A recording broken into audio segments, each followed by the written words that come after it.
Yo, yo, yo, happy Tuesday, happy Tuesday, happy Tuesday. My name is Justin Moore. I am the founder of Creator Wizard, where I teach you how to find and negotiate your dream sponsorships. Welcome back to another live stream. Today, we are talking about what if you let them down? Gonna be kind of a deep one today. I have been very introspective lately, I would say.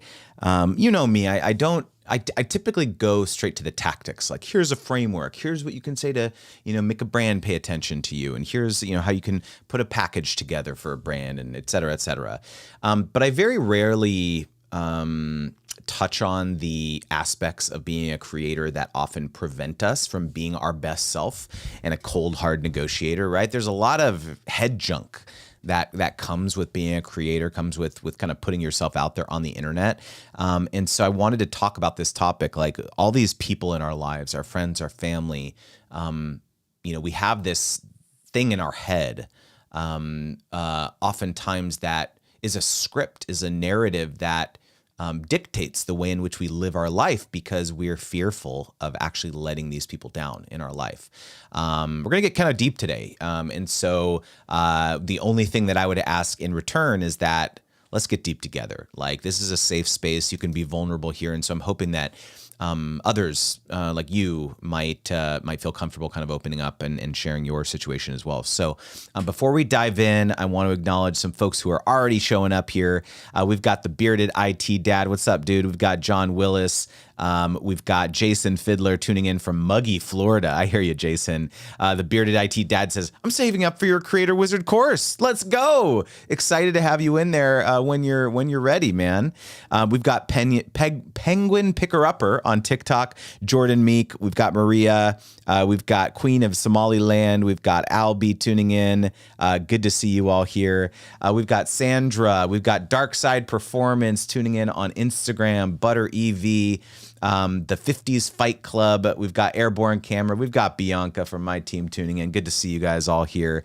Angry Owl Outdoors. Hey, Justin, made it. Yes, you made it. Good to see you here. Sandra is tuning in from Ontario. All right, so as you know, these live streams are for y'all. So any questions that you have around sponsorships, brand deals, negotiations, maybe you've got a deal or an email in your inbox and you need help figuring out what the heck do I say in response to this brand, make sure to drop it in the chat, and I'll be answering those a bit later in the live stream. So let's just dive into it today. Okay, so I kind of want to structure this conversation in two parts. The first part is, what if you actually do let them down? And the second part is, what if you don't? Okay, so what I mean by this is, like, let's dig into the first one. What if you actually do let them down? Let's dig into this thing, right? Because, like, if you had to ask yourself honestly, we all have these people in our lives that we have this hope and this dream and this aspiration, this optimism that if I succeed, if I reach some sort of milestone that I've invented in my head, maybe it's I make a certain amount of money per year, or I finally buy a home, or I finally buy a fancy car, or I reach some sort of milestone. Maybe you've never even articulated it, or maybe this person has never even articulated to them what the milestone is, but you in your head think, like, if I just do this thing, this person, this family member, this friend, my best friend, whoever, my partner, whatever it is, they'll finally accept me. They'll finally respect the fact that I'm trying to make this thing on the internet work. And the first question that I want to ask you is, if you are truly honest with yourself, is there anything that you can do that will actually make them respect you? Is there anything that you can actually do to change their minds? Because what I often find is that these people that we hold on a pedestal, that we're just hoping one day, maybe it's our parents, right? We're hoping one day they'll finally accept this. They already have a track record of not approving of everything that you do, right? It's like, you get you go to this school, you major in that thing. Oh, they're not happy with that. You get this job, they're not, respectful of that. Maybe you start making some money on the internet. No, they're not respectful of that, right? And so there's you have this like history with these people where they've already shown you that nothing to date that you've ever done is good enough, right? And so somehow you believe that like, okay, if I just do this different thing, they'll finally respect me. And so the question that I want you to meditate is, what is it about this other milestone that you keep kicking the can down the road? Like, do you really think that person will ever accept you or respect you? And the suggestion that I'll give to you is like, go there, go to that place. Like, let's pull that thread. What if they truly never accept you? Right? Because there's often nothing that you can do to convince people like that what you're doing is legitimate. Right? And so this is really hard though, because I get it. It's especially when it's family, right? It's like you want so badly for them to just say, hey, I'm proud of you, or hey, I think that this thing you're doing is really cool. And we often find that to be the cause of so many decisions that we make in life, right? There's this bad tendency that I had for years of making decisions from a place of fear. It was like I would catastrophize, right? I would like think like, okay, this really bad thing is going to happen, and so I'm just not even going to go there. I'm not even going to like venture to that place. And so to some degree, I think that we oftentimes don't make decisions in life because we don't want to find out. What if we actually did achieve it and we realized that person, we can never make them happy or never make them proud of us. And that is scary. It's like you almost don't want to find it out. And so you choose not to go there. You kind of catastrophize your own success. Is this resonating for anyone? Has anyone ever done something like this before? I know we're getting a little deep here, right? But one really surprising thing that I learned having worked and coached so many creators over the last number of years is that it's a lot of this head junk. It's a lot of this stuff, the interpersonal relationships that we have, or how we were raised, in our childhood and in adolescence and things like that, that molded our confidence and our ability to advocate for ourselves. Doing creative work, especially when we're monetizing our creativity. And so, I just wanted to start here. Share with me here in the chat if this is resonating, this idea of what different decisions would you make in your life if you just accepted that these people who you really care about are really never going to support you? Like, how would you live your life differently? What different decisions would you make in your business if you kind of just decided, okay, I'm never gonna get that from them, because I think that might actually feel liberating. You're just like, it's going to be sad. You can sit in that, of course, but once you get on the other side of that, what does that unlock? Wow, if I really don't care about like them or their approval anymore, I'm going to make this type of video that I always wanted to make, that I always felt like they would be embarrassed or not respect me for doing, or something like that. I don't know what it is for your business or your niche or whatever you're doing. But like, what does that unlock for you? I'm curious. Like, let me know, like what we're talking. So, Mama Jamma is saying, what are we talking about? I just jumped in. So we're talking about, what if you let them down? The people in your life who you care about. Your friends, your family, and we're talking about this topic of like, yeah, what if you do let them down? Let's just go there. How would your business change if you just decided to realize, like, okay, yeah, maybe I can never like get approval from this person. All right, people are coming in hot with their takes here. Jason Fiddler says, what about if we let the people down who support us? Failing YouTube and causing financial struggle for your wife and kids. I think we can do it. We can do that to ourselves too, and not recognize progress. We just beat ourselves up. My wife tells me I never celebrate progress with the channel, but only focus on where I have not made it. I'm really glad you brought that up, because I want to share an anecdote there about my own struggles with that as well. So thank you for bringing that up. Jenny says, oh, good to see you here, Jenny. She says, or we're our own worst critic, that we don't think that we're good enough, no matter how hard we work or how others tell us we're good. Yeah, Sandra in the Instagram chat says, some people will never accept us fully, but often they don't accept themselves fully either. They maybe don't have that capacity. I'm so glad that you brought that up, Sandra, because this is the other big part of it, is that it's often a projection. It's more of a reflection on other people's insecurities, right? Because you succeeding in that thing is oftentimes somehow a commentary on the failed dreams and aspirations of the person making the judgment, right?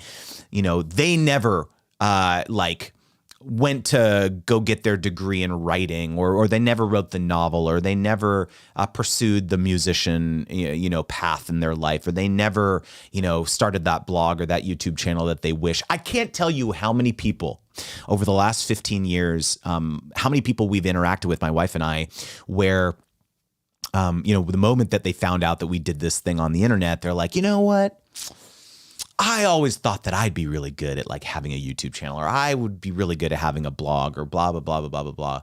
And then it would immediately kind of shift into so tell me how you make money, or can you help me do that? Or all these things. It would just, and so, for the first several years, my wife and I were good natured about it. We would literally try to help people in our lives, friends, family, who, we were giving the benefit of the doubt. Oh, it seems like they're really into it, right? And then we would try our best to sit down with them and help them, but then ultimately they would just never follow through. They would never put in the work that was required to actually see results. And when they realized how quickly, when they realized quickly that it takes actually a lot of effort, a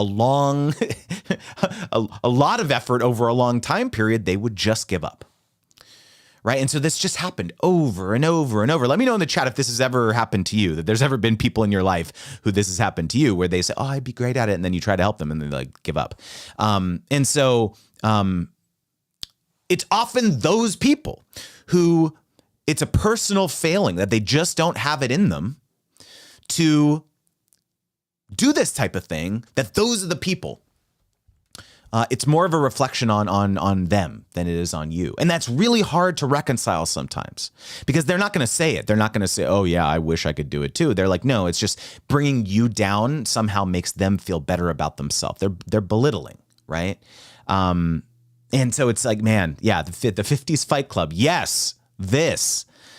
John Willis says, I love my parents, but they are just from a different era and will never understand the benefits of being an entrepreneur. I would literally have to show them 1 million pounds in revenue for them to accept it. John, this is one thing I've never understood about the chasm between the older generation or just people in general who look at 9-to-5s as somehow a safer thing than being in control of your own destiny as an entrepreneur, as someone who's self-employed. Because I remember when I quit my 9-to-5 job back in 2014, it's been 10 years now. Actually, I'm coming up on my 10-year anniversary of resigning. I resigned 6 weeks after my first son, Liam, was born. So he was born April 20th, 2014. And so I resigned. I took 6 weeks of paternity leave. And then when I got back, so that was, let's say that would be mid-May. Is that right? No. Somewhere around middle of June, early June. So somewhere around the beginning of June, that was when I came back and I resigned immediately. I gave my 2 weeks notice. So it's almost been exactly 10 years. I should look up the date so I can make a post about it. But I remember when I resigned from that job, which is the stereotypical traditional promising career path. I was making 6 figures at this company. I had a bonus. I had benefits, profit sharing, the whole 9 yards, right? And so I resigned. Obviously, we were planning for many years. Like a lot of people, family, friends didn't know that we had been planning for years to actually make this happen. My wife quit in 2012, by the way. So she, it was she had quit much earlier. But when I actually quit, when I had like the stable job and the health benefits and all that stuff, people thought I was nuts.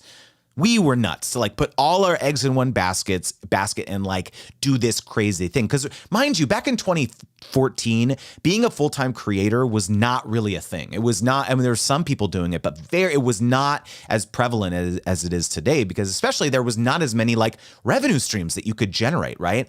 Online courses still were not really in vogue. Paid membership products weren't. There were some like ebooks and things like that, but it was really like AdSense and sponsorships. That was like for YouTubers, that was like the primary way in which you made money. And that was how it was for us, right? And so everyone in our lives thought we were insane. They said, how could you make that reckless decision? You have a newborn child and you're making this reckless decision to like go venture out on your own. And we were actually quite surprised by the intensity of that judgment from everyone in our life, because we were really excited. We were really optimistic about, the future prospects that we felt, because, honestly, we looked at it as an opportunity cost, because it was like, I am, April's hustling on the channel, but like, what if I also could spend, 60, instead of going to my corporate job, if I could also spend 60 hours a week focusing on growing the channel, like where could we take this thing? Because we were seeing so much growth and progress, right? But everyone else did not see it like that. They really did not see it like that. They thought they thought, wow, this is like a really reckless, irresponsible decision. And so what I always tried to explain to people was like, look, we have so many revenue streams. It's not just the AdSense and the sponsorships. Yeah, those are the primary ones, but we've also got affiliate marketing. We had also started dabbling with our own merchandise line, and they were nascent. It wasn't like we were making a ton of money, but like, again, that was the whole point. It was that opportunity cost. If we had time to spend to devote to some of these other diversification efforts, we felt optimistic that those would also grow. And so when we said, look, like, we've got all these other revenue streams. So if like something happens to one of them, we feel pretty confident that we can fall back on these other things. And when I said, like, when you have a 9-to-5, like if something, no matter how much extra work you put in to like, make all of the people in your company love you, right? You put in the extra hours, you go in early, you leave late, you do all the extra work and make the reports awesome and all that stuff. Whatever, you can do everything you want to like brown nose, but the moment that the company experiences some sort of negative, whether it's macroeconomic thing and the customers are not buying as much, or they just decide that they're not as profitable as they want to be, and the board makes a decision to downsize the company by 20%, reduce headcount, whatever, they will not think, like, they will not give a second thought to eliminating your position immediately. And so your singular income source goes to zero overnight, right? And so from our perspective, it was like, it's super unlikely that for example, our YouTube channel would just go to zero overnight, unless we were demonetized, but that's like a totally separate conversation. It's much more likely that we'll have a much longer runway to acknowledge decline like that. So if we start seeing views going down, or RPMs going down, or, we're starting to see kind of maybe more like month over month trends over many months, that could give us early signals to make investments into doubling down on other revenue streams that we were pursuing, right? And so I tried to have this conversation with people, but to your point, John, like, it's just so far outside people's understandings of like how you make money in this economy, that it just always fell on deaf ears. And so I just, to your point, actually, John mentioned something here. Justin, I literally showed my mom 5,000 in profit for a month, 5,000 pounds in profit. And she said, yeah, but it's a one-off. You don't want to quit a secure job with a pension. They will just never understand. Homekeeping Channel says 9-to-5 are not even reliable. I am 55 and I've been laid off again on the 7th of June. My salary has been up and down for decades, hence why I'm doing YouTube. I'm so sorry to hear that you've been laid off. That's terrible. That's truly terrible. Homekeeping channel, by the way, DM me on Instagram or shoot me an email, because I have a standing offer that if you are someone who has been laid off recently, or you are quitting and trying being a full-time creator, I will grant you access to my gifted to paid course for free. This has just been something that I've just decided to do, because if there's anything that I can do to like help support you, I can't think of a worse like thing to happen than to be laid off. And so message me and I'll give you access to that. And that's a standing offer for anyone here. So if that's like a situation that you're in, or things are tough for you, I will be like happy to grant you access to that program. All right. Yeah. John says exactly. A job is one income stream. With a business, you have multiple. Marlene says, people think I'm a stay-at-home mom and my job is just a hobby. They have no idea it's a full-time income with part-time hours. Yeah, exactly, Marlene. I think it's just like for the longest time, it's so funny. In the early days of YouTube, our comment section would just be littered with, so what do you guys do for a job? And we would just have to say, we're YouTubers. Like that, like this is what we do for a living, right? And so people just couldn't understand. They just did not understand it. And I get it. Like it's a very new way to make money, and to derive a livelihood. And so it's super frustrating sometimes. So kind of going back to this whole thing around, like, what if you let these people down? What if you do? And if we go there and we really reconcile that with ourselves, what changes in our behavior, what changes in the decisions that we make for our company and for our pursuits would we make if we just accept that they're never going to accept what we do, and just sit there for a while. I think that can be a pretty profound exercise. So the next thing I want to talk about is like, what if you actually don't let them down? Because as I mentioned earlier, I spend a lot of time here. I spend a lot of time catastrophizing, believing that people are disappointed in me when they're actually not. And I can share like quite vulnerably that I have a lot of trauma from the failure of my influencer marketing agency. For those of you who are new here or don't know, I ran an influencer marketing agency for 7 years, and 5 years of which I had full-time employees. I met multiple full-time employees. My payroll at the very height of the agency was $50,000 a month just on payroll for staff. And so think about that. Very stressful, right? And the reason that I started the agency to begin with was an effort to diversify our income as a family, because, we were doing really well as creators. And my logic was like, this can't go on forever. There's no way that we'll be able to continue to have this success. There's no way that people are going to want to watch us on our YouTube channels for like 30 years or whatever, 10 years, 5 years even, right? I was just like always thinking there's just no way. And so I thought, okay, how can we leverage the expertise that we built, doing this, as well as I think a pretty incredible skill set of like collaborating with brands. How can we leverage that in a way to make money that doesn't rely on just like April and Justin doing sponsorships, right?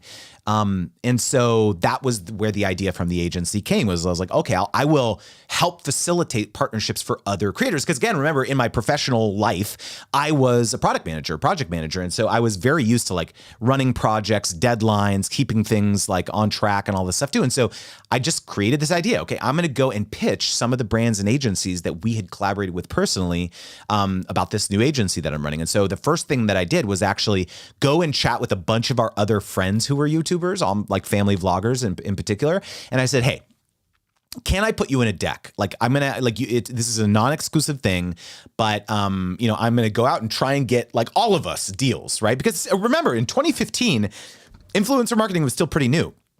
And so I went out and so all our friends were like, sure, like you can get me deals. Like, why not? Like essentially I would charge a brand a percentage to manage the campaign, and the creators would get their rate. And so everyone was happy. Right. And so this is what I did. And so this is how I got, how the agency started. And so, I ran that agency, paid out, for 5 years with all those employees, paid out millions of dollars to other creators. And then the pandemic hit. And real quickly to back up, getting that agency off the ground took a lot of work. Like, I don't want to minimize the amount of effort that was required to actually pound the pavement and get a lot of those deals. The first few deals, I'll say, were actually not too hard because I just basically leaned on the existing relationship that we had with that brand or that agency. And so they knew April and Justin from the collaborations that they had personally done with us. But once we exhausted all of our personal network, that was when I had to go out and start cold pitching, right? Like getting in front of brands and agencies who didn't know who April and Justin were.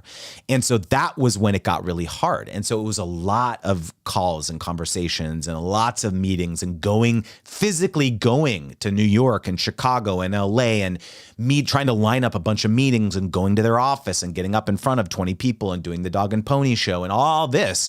And so it was a lot of doors slammed in my face. It was a lot of no's. It was a lot of things. There were some yeses, but there was mainly no's, right? And so it really required a lot of time away from home. It required a lot of me telling April, my wife, that this is going to pay off. Thank you for taking care of the kids. They're really young, but please, thank you for doing this. And remember, we were still doing our personal stuff, our personal channels. And so there were deals we were doing. So it was just really, really busy. And a lot of that fell on my wife. A lot of that fell on April. And that was a tremendous thing that she did. It was a tremendous ask of me, but it was always this we have to keep trying to diversify, or else what happens in 5 years if the income stream, our primary income stream, dries up. And so it was a lot of this it was a lot of these promises, like it will pay off, all this will be worth it one day. And so when the pandemic hit and everything crumbled, I had to lay off all my employees, which was the hardest and lowest point of my life ever. It was awful. I felt like an absolute failure. I'll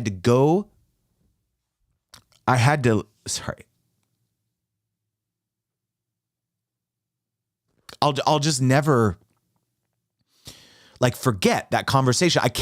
It's very hard for me to remember this moment without being emotional, because maybe with more time, it's been when it was this 2020, it's been 4 years since this conversation that I had with my wife, but I had to go to her and I had to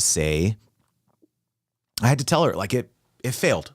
It's this thing, this didn't work out. This thing that I was promising you, it would, right? And, I'll never forget what she said, which was I was expecting that she would be furious with me, that she would be, I just thought it was going to go a very different way. And she basically said I'm not disappointed in you. I'm not mad at you. Yeah, of course, this was what we were hoping was going to be, the thing to propel our family into the next chapter of our life. But these things happen. And, that moment, first of all, I love you, April. I don't know if you're watching this, but she's in here in the house. She's cleaning over there too, but maybe she'll watch the replay, but, she knows this. She knows how much that ride or die support has meant to me. She's always been like that throughout our whole relationship, our whole marriage. But it's those moments that you have in life that really define your person, your partner, and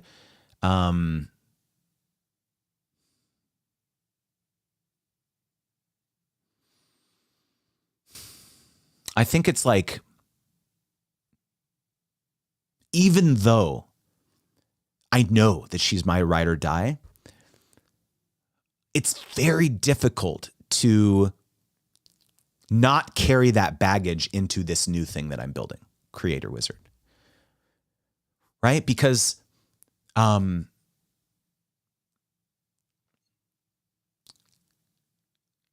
just been so much more cautious building this than I was with the agency. right? Because I made a lot of mistakes. I think I scaled the headcount too quickly. I made some wrong hires that were kind of catastrophic in the end ultimately to the business for a lot of different reasons. I spent $50,000 building out custom software for our clients that they probably ultimately didn't even need. I made so many mistakes that now that I'm building Creator Wizard, I've done things a lot more slowly and cautiously. I have done a lot of tests and things like that, but it may have been to my detriment. Maybe I could have grown faster. Maybe I could have, had thousands of people have thousands of students by this time instead of about 500. Maybe there's all these things that I think in my head that I could have, had I not had this PTSD in my head of failing again, maybe I'd be at a different place. And so I do this catastrophizing thing, right? And even though I know I know April would never she's told me over and over and over, that she just is so proud of me, and that, she's the one who was if the agency hadn't have failed, and had you not had that experience on the other side of it, being in the boardrooms with these agencies and these brands, you would have never started Creator Wizard, because you never would have had the perspectives of both sides of being a creator for many years, but also understanding why brands are what they're saying about creators behind their backs that they don't know about. You never would have had that yin and yang perspective. And again, when I ask people and when they share testimonials of going through my Brand Deal Wizard program, so many people, that's the main thing they say is that's what I valued most, is having that perspective of knowing what the brand is thinking and hoping behind the scenes. And so it's this path, it's so circuitous, right? And so what I want to provide to you, if you're listening, the resonance or the analog perhaps for you is what if you stopped catastrophizing? What if you stopped making decisions from a place of fear? What if instead you made decisions from a place of optimism? What if this works? What if this works out? All of these aspirations that I have for the future as a creator, as an influencer, as an online entrepreneur, what if this works out? What would you do differently? Right? The same token here. What if it actually worked out? What if I do make this decision to invest in this coach, or hire this copywriter, or take a course, or go back to school, or go try and take those piano lessons that I always wanted to when I was a kid, or go take that writing class, or whatever it is. I don't know what creative endeavor it is that you've always wanted to pursue, but what if you did it? What if you just did it? And I don't know what that unlocks for you. In fact, drop it in the chat here. Does this unlock for you, unlock anything immediately for anyone? Thank you guys. You're so kind. I see some of your really, really sweet comments in here. I know I'm in a safe space, but it's just it's not, I don't know why I can't tell that story without tearing up. Do you ever have moments in your life like that? Where it's it's before and after. It's a moment where it's your life is completely different before and after it. That was one of those moments for me, where it's just there was a very big inflection point or shift in the person that I am. I don't know. Maybe some of you can share if you can think of a moment like that for you, because it's I was never the same before and after that moment. If I think back to it, Anam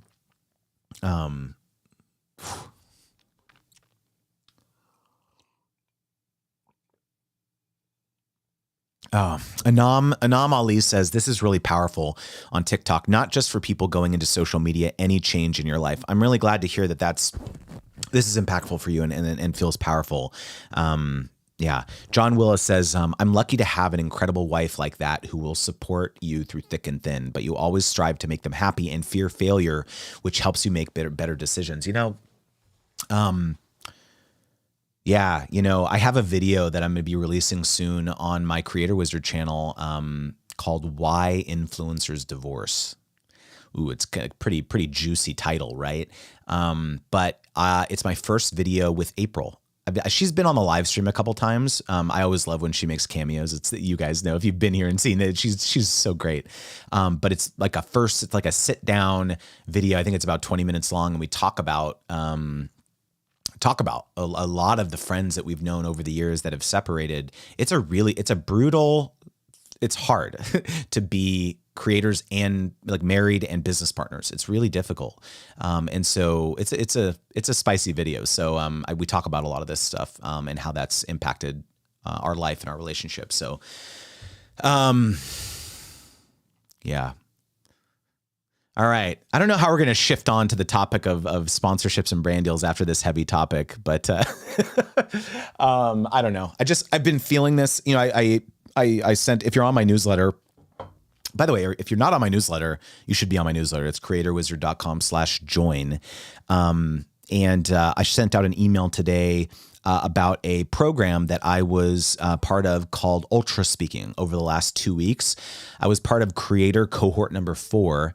And it was just a life-changing program for me. It's all about, becoming a better speaker. And this was one of the big takeaways from that program was like, the people who chose to go somewhere vulnerable in the stories that they were sharing, that was when it really hit. I really resonated and connected with those people the most, where they shared something very human and kind of universal to the human experience. We all came from kind of wildly different niches and verticals and stuff. But the people that were able to like relate something raw and emotional that happened in their life, I felt like the most connected with those people. And so this live stream, this topic came from going through that program. And I was like, I don't normally talk about stuff like this. Or I go, what if you let them down, your family, your friends, this type of thing.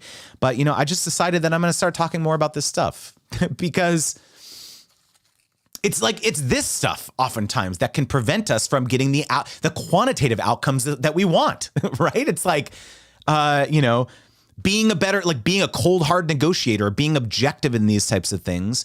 Like if you had, if your family had money issues or money was like taboo to discuss when you were a kid, that's going to color your ability to be a better negotiator. Right? Or if some really difficult thing happened to you, you had to, you were laid off or you had things like that. It's very easy to be like, this is like $100. Like I got to take this deal or $500 or whatever. And like, even if you're in a better place now and like you got laid off 10 years ago, you could still have that mindset, that scarcity mindset from remembering when $500 or $1,000 was like your rent or your groceries or your utilities or your car payment or whatever. And so you always think, well, I should just take this because like this is a lot of money. Like I would have had to work 3 months to like make this money. Right. But you have to remember that like being a creator is not a normal job. It's going to seem ludicrous by any stretch of the imagination to be asking for thousands of dollars for a single activation with a brand. Right. And so a big part of learning the tactical strategies behind this stuff is attacking the mindset stuff too, attacking the deeper underlying stuff that really matters, right? So, anyways, I don't know if this is hitting, this is connecting, but yeah, this is it. This is what it's all about. So yeah, I'm hoping that this resonates.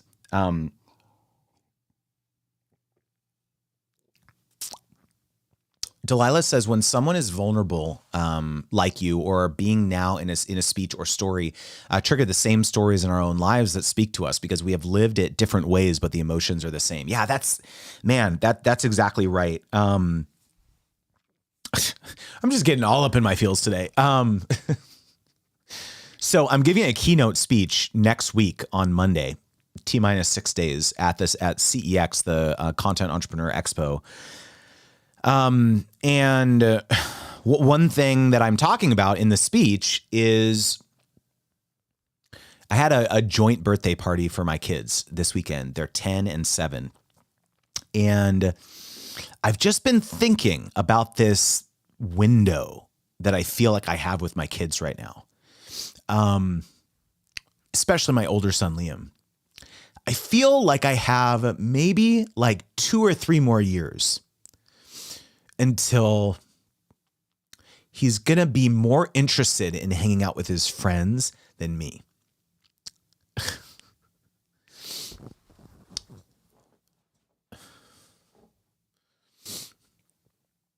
And that terrifies me because it's really tough. It's like for a lot of us who have kids, it's like the prime building and earning years of a lot of our lives is right now. It's like our late 20s to like early 40s, which is like squarely when most people have kids and when they're growing up. And so it's like, it's so hard to balance the growth. Not like, this is what I'm thinking about is like, how do I balance like maximizing time with my family with not wanting to impede the momentum of my business? Oh, it's so hard, right? And this is like squarely what I'm thinking about, right now.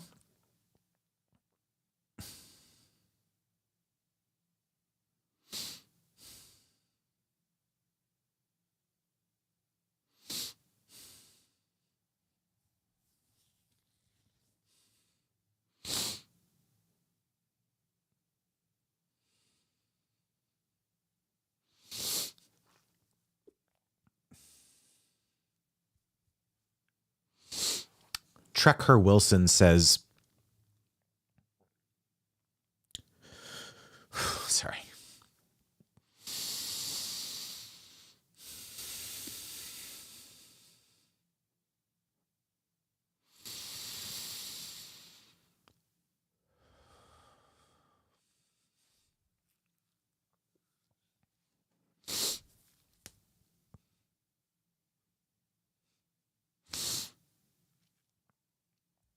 Trekker Wilson says, you're telling the story that I am living now. Thanks for this.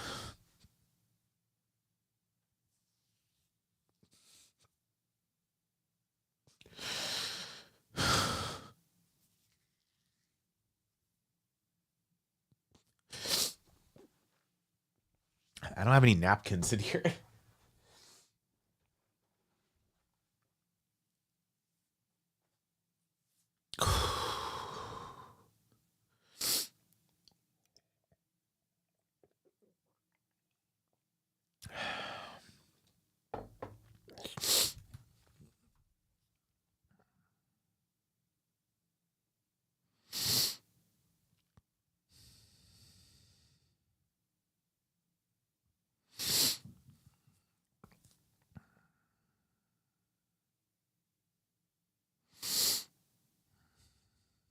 I don't have an answer, honestly, I don't know what the right answer is. That's why I'm so emotional, because it's like, I'm the type of person who wants an answer, right? It's like, give me the framework, right? Give me the tactic, give me the checklist, of like how I can do this, how I can balance it all. And it's like it's a guilt also as parents, right? Because it's like, like every single time your kid says, come play with me, or like, let's go outside and do this. And you're like, hold on a second, I gotta go like work or something like that. It's like a very real thing, because it's like, if you don't work as a creator, like the money stops coming in. It's especially hard when you're self-employed and you're an entrepreneur, right? Because if you stop working, the money stops, right? So how do you balance that? Your kids don't understand. They don't know. They don't really care. Like, they just want to like hang out with you. They want to like throw the ball around. They just want you to play with them and see them do a crazy dance. Hey, Dad, watch me do this. Hey, Dad, watch me hit this ball 5 times in the air. Like they don't understand, especially when they're younger. And so, man, it's don't know the answer, honestly.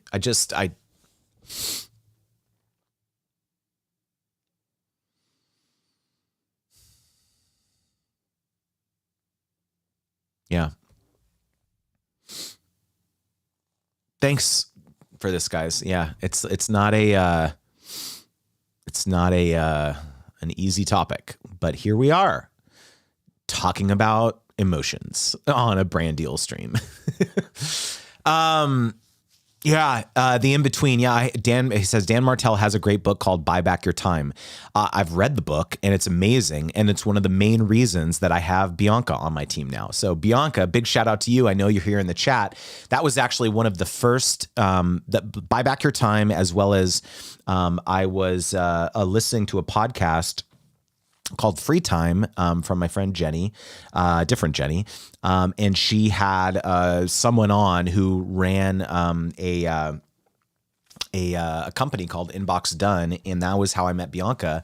And now Bianca's working directly with our team. And so it was this kind of a circuitous story, but that was a huge unlock for me because I was in a much worse place about a year ago than I am now. And you know what's funny? Like having some of the operational stuff,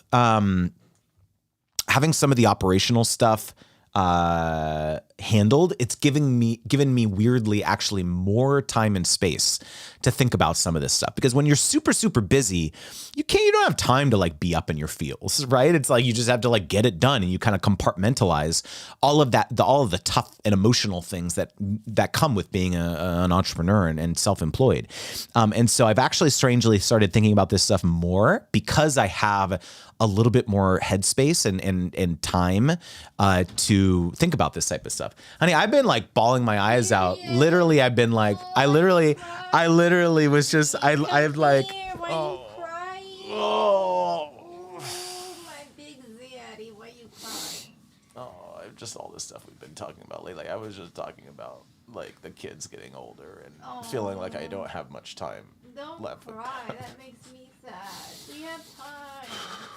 Look at you, your mama still be visiting. I'm out here cleaning the house because she out here coming. So, what you talking about? Your mama coming. You still see your mama. I know, it's not the same though. It's gonna be okay, love.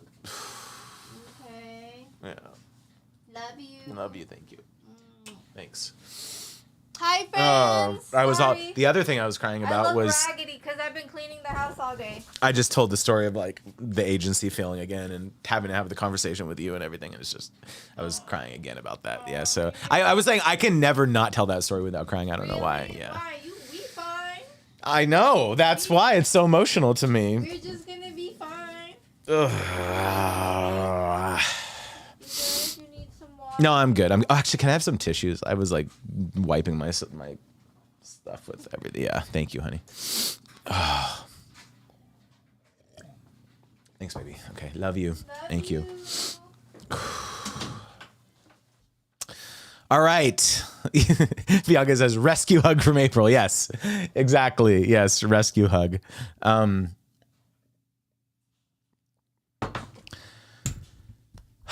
Okay. What do you guys think? Should we keep talking about this or should we talk about brand deals? Brand deals feel kind of trite after this. I don't know. But again, this is like this is the stuff. This is it. This is it, right? It's like what is the point of getting brand deals? What is the point of getting sponsorships? It's like to like live a fuller, like a more full and rich life, to be able to, what do we spend that money on?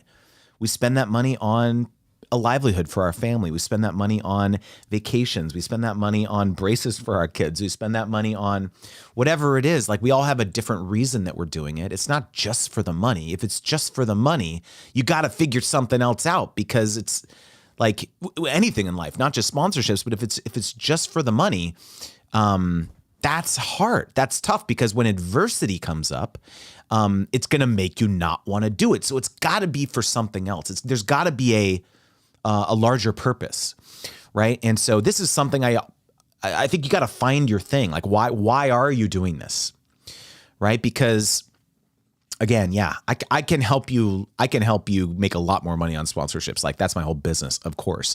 But like, I can't tell you what it's for. I can't tell you why you should be doing it. You got to figure that out on your own. And you do need to think about it. You do need to like remember and be mindful about what that thing is.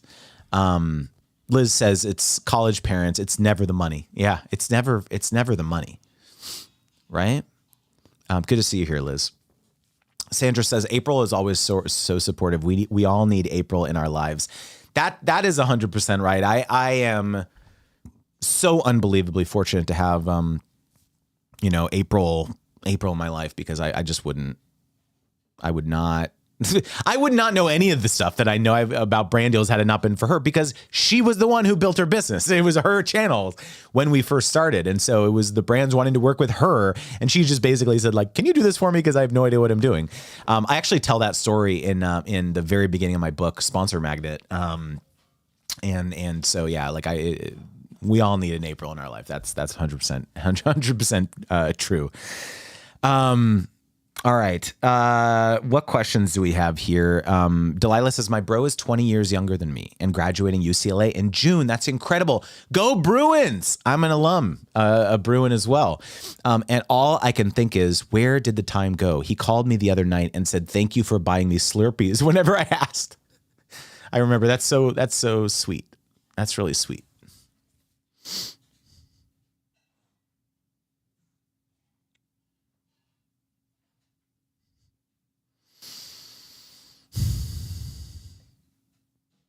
Yeah, John says, my kids are 3 and 1. I want to freeze time and stop them aging. I completely understand what you're saying. Yeah.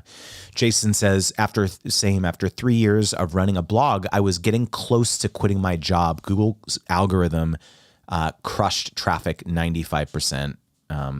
Jason Fiddler says, square one, but there's hope. You've done it. Yeah, God, Jason, I can't even imagine how difficult that must have been for you, because it's like the finish line is in sight, and then all of a sudden the rug is pulled out from under you, and now the finish line is like miles and miles and miles away again. It's like, how demoralizing. But like, I have so much admiration for you for persevering, because like most people would just give up. Like that's really hard. And you got to be built different to be a creator or like an online entrepreneur, right? Like you got to be built different. And going back to what we were saying earlier, like 99% of people could not do that. They could not get the rug pulled out from under them like it did to Jason, and just keep persevering. That's why I have so much respect for people who have been doing this for a really, really long time, especially people who are like incredibly successful. I love seeing people who are incredibly successful, who have been through the ringer, because I know what adversity they have had to go through to get to where they are. I feel no jealousy. I feel nothing other than intense admiration for anyone who tries, who is successful, because I know like the vast, vast, vast majority of people, and we're not talking about the people who like, inherited a business or, whatever, it's fine. Like I'm not judging, but like the people who have really gone through it to achieve something, I'm so respectful of that, because it's like, the vast majority of the time, it's that success was like littered with failures along the road. It's like cliche, right? But it's like, it's true. Like I've had so many like failures throughout my life. Did you guys know I used to be an art broker? That was like one of my first entrepreneurial like forays. Was I always was like really obsessed with Antiques Roadshow. You guys remember this show like on public television where people would like bring in these like either family heirlooms or things they found at a garage sale or swap meet or something, and it would turn out to be this like ancient artifact worth like $1 million or something, right? And there was always like one per episode where it was like, this is worth, I bought it for $3 and it's worth $200,000 or whatever, and I would always be like, right? And so I used to watch that all the time as a kid, and so I've always really been into art, and so I got this like harebrained idea that like, what if I could like go out there and consciously hunt for valuable art? Yeah, I know I'm not going to be able to find like, like ancient artifacts, but what if I could find art that was like, there was like an arbitrage. Like I knew that these particular artists sold well. So for example, there was some auction houses in my like in LA where I lived, and I liked attending the auction houses because again I was into art, and there was like a particular style. It was called California Impressionism, paintings and bronzes. That this was kind of the primary the thing that I was into, right? And so I would go there and I would see some of these paintings. They would go for tens of thousands of dollars. You know, maybe some would go $1,000 to $5,000, but then some would go into the tens or even hundreds of thousands of dollars. And so here I was in LA. And so I love going to garage sales, estate sales, all this stuff too. So I was like, you know what? I'm just going to start keeping my eyes open for this type of thing.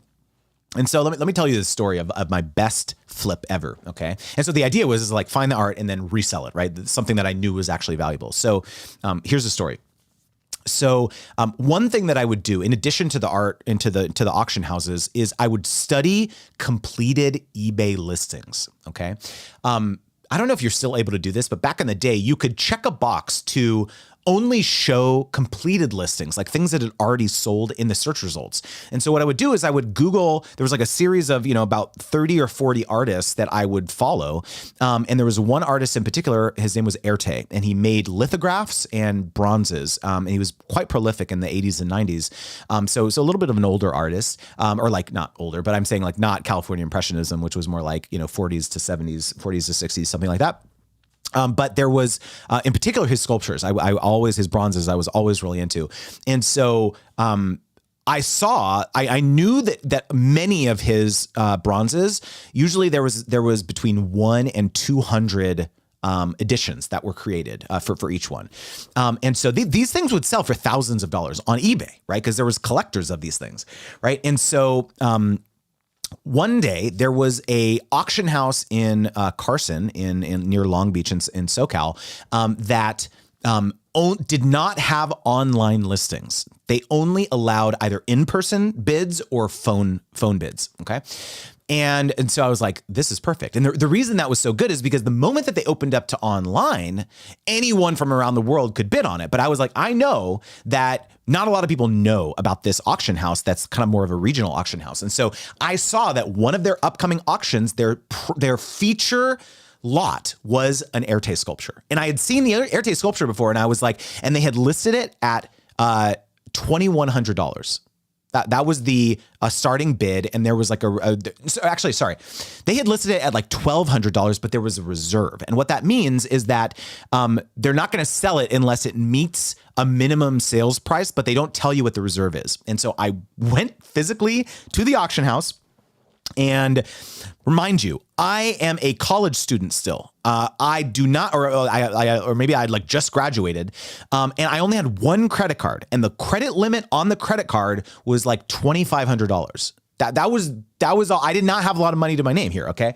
But I told April, I was like, honey, I really think that this Erte sculpture, this is worth a lot. I've seen it resell on eBay. I know, I think I can make money buying this. And so she was just like going back to the whole thing about how April has supported all my crazy harebrained schemes over the years. She was just like, go for it. Right. So I go down to the auction house. I got my little stupid paddle. Right. And so, I get into a bidding war with a phone bidder and me, right? Back and forth until ultimately the final bid price is like $2,100 plus, and so gavel goes down.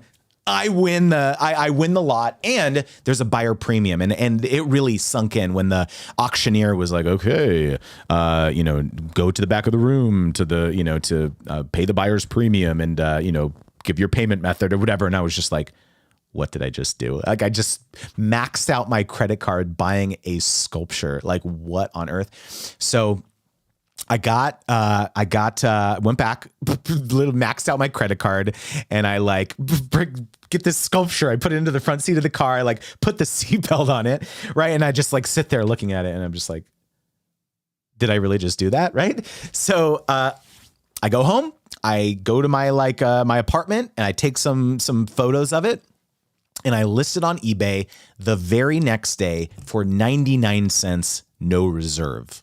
This is important. I listed on eBay for 99 cents, no reserve, which means that if no one bids on it and it sells for $3, I have to sell it for $3. The reason is that if you have to remember, back in the day on eBay, there was this culture around 99 cents, 7 days, no reserve listings, because people always thought, wow, I'm going to get a deal. I'm going to get this thing for super cheap. And so I was just like, all right, 99 cents, no reserve. Let's see this happen. But remember, I had been monitoring the completed auction listings for months and months and months. So I've seen a lot of listings. I would track them. I would see. And so I knew that like, this is what people get really into, is that it gets into this like bidding war, right? And so, first couple days pass, it's up to like a couple $100 and I'm sweating, right? Okay. We get to like 2 days before, now it's up to like 1,000, 1,500, something like that. Final day comes, I'm at like 2,000, right? So all in, I think, again, I spent about $2,500. So I was like getting a little less anxious, because I knew at the very least I would only lose like, $500, which was still a ton of money for me. Right. And so I was like, I know, but at least I'm not going to lose the whole thing. Right. I get to a couple hours before the auction ends and I'm like 2,300, then 2,500. And I'm like, okay, all right, at least I won't lose money on this thing. That was the saving grace. Right. Then I get closer and closer to the time spending. We're at 30 minutes. We're at 20 minutes. It's now up to like 2,600, 27, 2,800. And in the back of my mind, okay, I knew that there was a possibility, okay, that there might be a flurry of activity at the very end of the bidding process. Okay. And, back in the day, it might still be the case, but they used to have this software called sniping software, where it was like an automated thing where you could set your max bid on particular listings and the software would go in and bid for you in like the last 5 seconds. Right. So my dad used to do this all the time. And so, I knew that there was a chance that this would happen. And so I get, closer and closer. We're like 5 minutes now.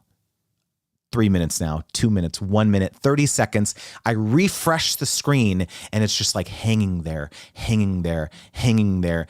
It reloads. $7,800 was the final sale price. $7,800. Can we get a golf clap in the chat here? Can we get some sort of like emojis here? Money tongue guy. Like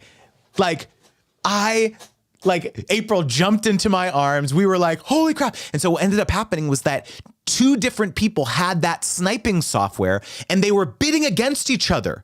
In the last like 15 seconds, there was like 8 bids. They kept going back and forth, back and forth, back and forth. Okay. And so what ended up happening was the guy was a collector, and this was like a piece that was going to like complete his collection. And so instead of shipping it to him, I met him. He was in Orange County. And so I met him halfway in like a strip mall. It was so shady. I'm so glad that I didn't die. Like he like took my kidneys out or something. But he was legitimate. He was a collector and he brought cash. So he gave me $7,800 in hundreds. And so I still have this picture. I need to find the picture, but I still have this picture of, I was in my apartment and I had like fanned out all the money. Like such a dork. I had fanned out all the money, and it was in that moment. It was that moment where I was like, I can never have a real job ever again. Like I'm always going to chase this high of what it feels like to be an entrepreneur, to like invent a new script, a new narrative, a new reality for myself and my life. And so there's for varying reasons, like, I did the art broker thing for a couple of years. I think I probably all in made about $50,000 like in profit. But it was so much work, like waking up at 5 a.m. every single weekend, Saturday and Sunday, dragging April to all these like estate sales, yard sales, like bless her heart. Like I'm telling you, like we've been through it, man. And so just like the juice wasn't worth the squeeze at the end of the day. It was awesome. But like I've lived many lives, guys. Like, and so it may look on the outside looking in like, oh, I've got this successful business and all that stuff too. But I've made so many mistakes, so many failures along the way. But like, that's a fun story. I need to tell that story more because, it really is. That was like my, I got bitten by the radioactive spider moment for me. Like that was when I like transformed into an entrepreneur. Like it was before and after, that moment, it was like never going to be the same for me. Anyways, guys, we're over time here, for the live stream, but, appreciate you guys for this one. I went somewhere pretty deep today. I was not expecting that. I was expecting more to like for y'all to share your stories. But somehow I drifted into sharing my story. But I'm happy to, if that helps unlock something for you. I'm happy about that. I know we didn't get a ton to like brand deal strategies and tactics and pitching frameworks and stuff today, but was this helpful? Like, let me know in the chat. Give me some validation here. Was this helpful for you? Give me one takeaway. If there's one takeaway that you could share from today's conversation that you're going to like think about moving forward, drop it in the chat. I would love to, maybe you're someone who doesn't usually like leave comments, but you were here until the bitter end. Let me know. I would love to hear it. Yeah. Jenny says, this is the best live stream ever. Thank you for being so real. Yeah, you're so welcome, Jenny. Thanks for being here. Homekeeping Channel says, oh no, thank you for sharing. Most helpful. Of course. Glad to have you here. Bianca says, who are you, Justin? Yeah. Yeah. You didn't know I was an art broker, did you, Bianca? Yeah. I haven't shared that really much. Bianca says, you gave me a huge mindset shift. I'm so glad to hear that. Jason Fiddler says, being a creator is incredibly depressing, and that's okay. It can be. That's for sure. Shane says, great stream. Thanks, man. Delilah says, why am I doing this? I thought about this morning, and then you brought it up. It's truly my biggest takeaway. I'm so glad to hear that. Molly in the chat says, Justin, is this your new live stream time? I missed that it changed from Fridays. Yes, this is my new live stream time. I changed it from Fridays to Tuesdays at 12 p.m. Pacific, because I write every morning. I write, I'm working on my book Sponsor Magnet. And so 9 to 11 a.m. is sacred for me. So I had to totally change around my schedule to accommodate for this big priority, which is finishing the book. So yeah, my new live stream time is Tuesdays, 12 p.m. Pacific. Good to see you here, Molly. All right, guys, I got to run. I have 2 coaching calls later today, so I've got to prep for that. But thank you guys for being here. As always, truly appreciate you. And I will not be doing a live stream next week, actually, because I'm going to be in Cleveland for CEX, doing my keynote. So I'm going to be traveling. So you won't see me next week, but you'll see me on the week after. All right, everyone, have a wonderful week.